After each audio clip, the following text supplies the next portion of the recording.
Hola a todos, mi nombre es María Fernanda Cova, soy alumna de Medicina de cuarto año de la Universidad Peruana Cayetano Heredia y el día de hoy voy a hablar sobre los métodos diagnósticos de leishmaniasis cutánea.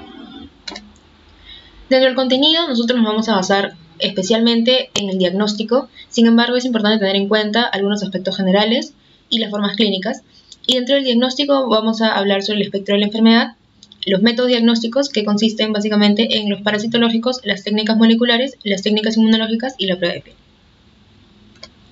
Nuestros objetivos son conocer el ciclo vital, diferenciar las presentaciones de la enfermedad y reconocer los diferentes métodos diagnósticos. El género Leishmania es un tipo de parásito obligado intracelular que pertenece a la familia Trypanosomatidae. Tiene dos estadios característicos, el amastigote, que es intracelular, y el promastigote, que es flagelado, es decir, que tiene flagelo y que por lo tanto es mótil. La transmisión se da por vectores flebótomos y las manifestaciones clínicas van desde úlceras cutáneas hasta una enfermedad sistémica multiorgánica. Y esto va a depender del tipo de especie con la que se infecte la persona.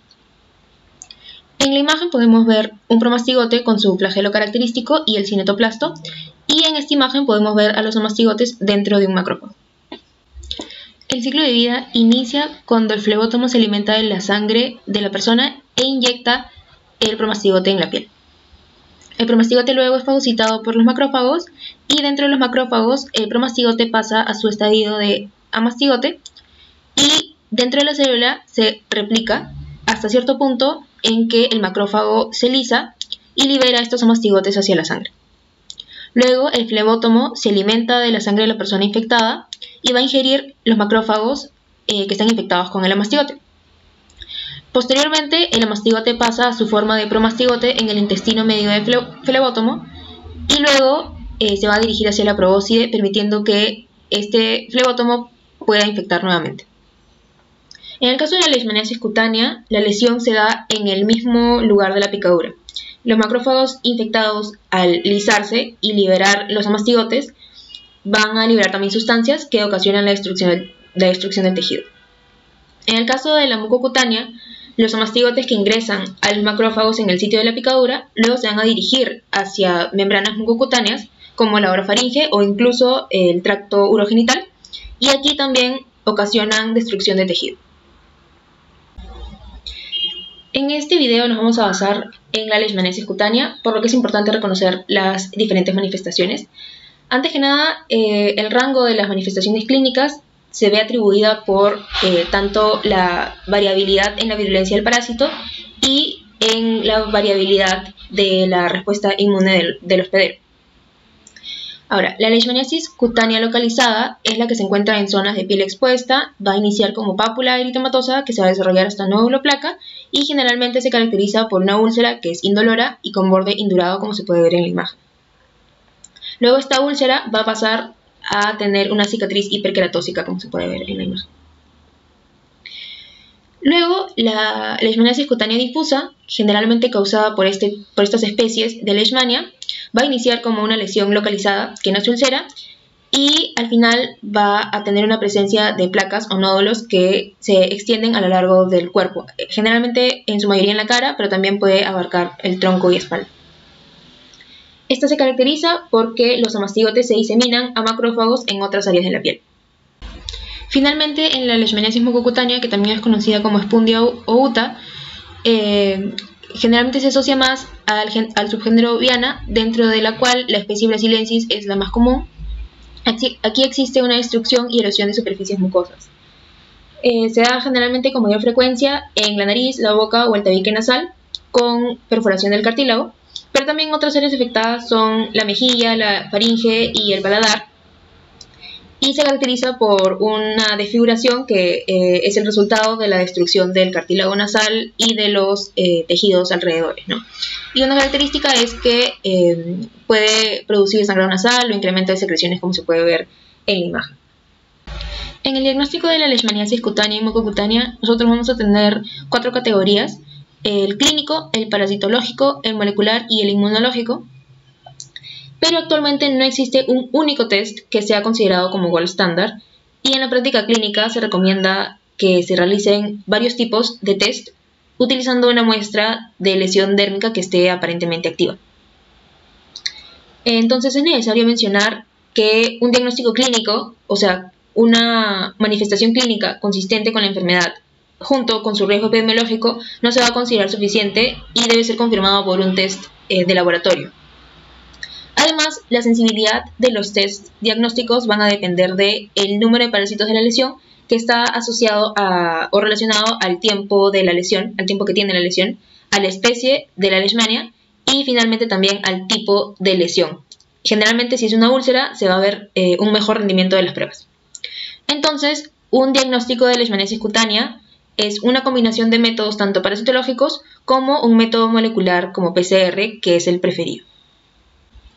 Dentro del espectro de la enfermedad, nosotros sabemos que la leishmaniasis cutánea tiene 3 tipos y cada uno presenta distintas características en cuanto a la carga parasitológica y a la respuesta inmune que desencadena.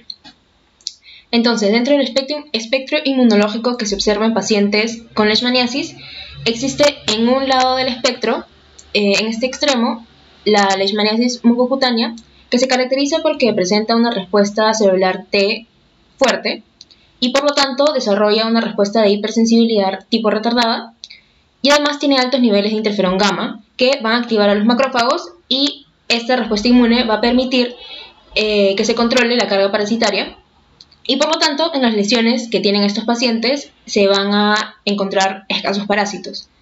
Entonces, en este tipo de situaciones donde el paciente tiene leishmaniasis mucocutánea, nosotros preferiríamos optar por un método diagnóstico que aproveche las características de esta, como por ejemplo el PCR y no tanto un diagnóstico directo.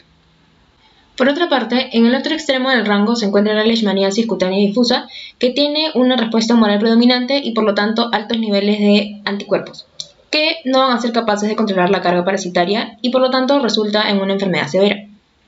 Los pacientes con leishmaniasis cutánea difusa generalmente tienen un defecto en la respuesta inmune mediada por células y se denominan anérgicos al antígeno de leishmania. Aquí las lesiones tienen alta carga de parásitos y por lo tanto los métodos parasitológicos y serológicos van a ser beneficiosos. Por ejemplo, en el método histológico se van a ver muchos parásitos pero escasa reacción linfocítica. Los métodos diagnósticos. Dentro de los métodos diagnósticos, el parasitológico involucra la microscopía directa, la histopatología y el cultivo, los cuales se caracterizan por su alta especificidad. En la microscopía directa, el diagnóstico se hace mediante la identificación de la mastigote que mide unos 3 a 5 milímetros con su cinetoplasto, que tiene forma de varilla y que contiene el ADN mitocondrial. La tinción Giemsa es la que se usa usualmente, y con esta tinción el citoplasma se ve azul y el núcleo azul-violeta y el cinetoplasto se ve rojo a violeta. En la histopatología, el diagnóstico también se realiza por la identificación de la mastigote con visualización del cinetoplasto. Es importante resaltar la visualización de este, dado que si no, no se podría diferenciar entre histoplasma y especies de Sporotrix. La histopatología, como se puede ver, con una sensibilidad de 40%, es el método diagnóstico menos sensible y además requiere experiencia para la interpretación, al igual que con la microscopía directa. La tinción Gram se puede utilizar para resaltar el cinetoplasto en muestras de tejido, pero generalmente la hematoxilina y eosina suele ser suficiente. Generalmente existen organismos escasos en lesiones crónicas y también en leishmaniasis brasiliensis. Otros hallazgos que podemos encontrar en la histopatología es la infiltración linfocítica, el estrato córneo hipertrofiado, también se puede ver hiperplasia epidérmica, paraqueratosis e incluso abscesos intraepiteliales. Mientras en la microscopía directa y la histopatología el diagnóstico se realizaba por la identificación de la mastigote, en el cultivo se identifica la forma mótil extracelular, o sea, el promastigote. Para esto es necesario cultivarlo y se va a observar bajo una amplificación de 40x. La temperatura de cultivo es a 26 grados centígrados y la sensibilidad de este método diagnóstico es variable. En un metaanálisis publicado este año, en el 2020, acerca de la precisión de las pruebas de diagnóstico de leishmaniasis cutánea, este método diagnóstico obtuvo un 81% de sensibilidad. Además, es posible identificar especies. El conocimiento de la especie de leishmania involucrada en la infección va a permitirnos estimar el riesgo de leishmaniasis mucocutánea, también nos va a permitir predecir el tiempo de curación y la respuesta a terapias. por lo cual es más importante esto en pacientes inmunocomprometidos y aquellos con comorbilidades, ¿no? Para identificar la especie es necesario aislar el parásito en el cultivo, la expansión del parásito y luego tratarlo mediante técnicas moleculares. Sin embargo, esto puede no estar disponible en un periodo de tiempo clínicamente útil. Además, este método de por sí ya se considera lento porque requiere el crecimiento del promastigote y esto va a tardar aproximadamente unos 10 días para visualizarse, pero se ha visto incluso que puede tardar aún más. Además, la tasa de crecimiento va a depender del número de parásitos en el tejido y la ausencia de contaminación bacteriana asociada a la flora de la piel. Dentro de las técnicas moleculares, el PCR en tiempo real es el preferido. El PCR es capaz de detectar el ADN de Leishmania a partir de una amplia gama de targets moleculares que va desde proteínas no codificantes que se encuentran presentes en el genoma mitocondrial del parásito, que es el ADN del cinetoplasto, y también a partir de proteínas codificantes como el heat shock protein o el ADN polimerasa o la deshidrogenasa glucosa 6-fosfato. El PCR tiene una sensibilidad del 95% y por lo tanto es uno de los diagnósticos más sensibles para la leishmaniasis cutánea.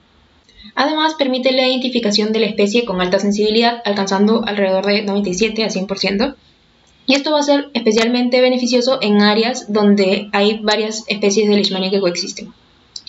Una alternativa al PCR es la amplificación de polimerasa recombinante, pero solo está disponible en algunos centros de referencia.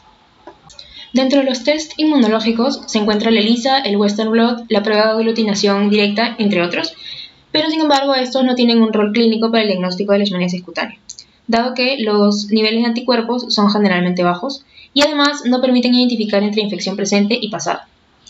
Además, se ha visto que la ELISA tiene una sensibilidad variable. Dentro de los nuevos test inmunológicos se encuentra la ELISA quimioluminiscente anti-alfa-galactosil, que se ha visto que está 9 veces más en personas con infección con L trópica o L mayor en comparación con personas saludables. Además, existe el test de detección rápida, que tiene como target el antígeno perioxidina del parásito. Finalmente, el skin test o test de Montenegro consiste en una inyección intradérmica de promastigotes muertos que va a generar una respuesta de hipersensibilidad tipo 4, lo que ocasiona que esta zona se inflame y se indure, y por lo tanto es posible medirlo. Es positivo en aproximadamente el 82-89% de casos de leishmaniasis cutánea localizada. La lectura se va a dar en 48-72 horas después de la inyección intradérmica y se considera positivo cuando esta medición es mayor o igual a 5 milímetros. No se puede distinguir, sin embargo, entre una infección activa o pasada y suele ser negativa para lesiones recientes o en formas difusas y también en pacientes inmunosuprimidos. Y generalmente se va a encontrar positivo en áreas endémicas debido a la infección subclínica.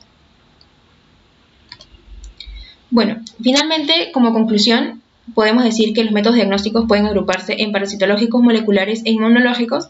Los métodos parasitológicos van a depender de la visualización del parásito, por lo que su especificidad es alta, pero tienen baja sensibilidad.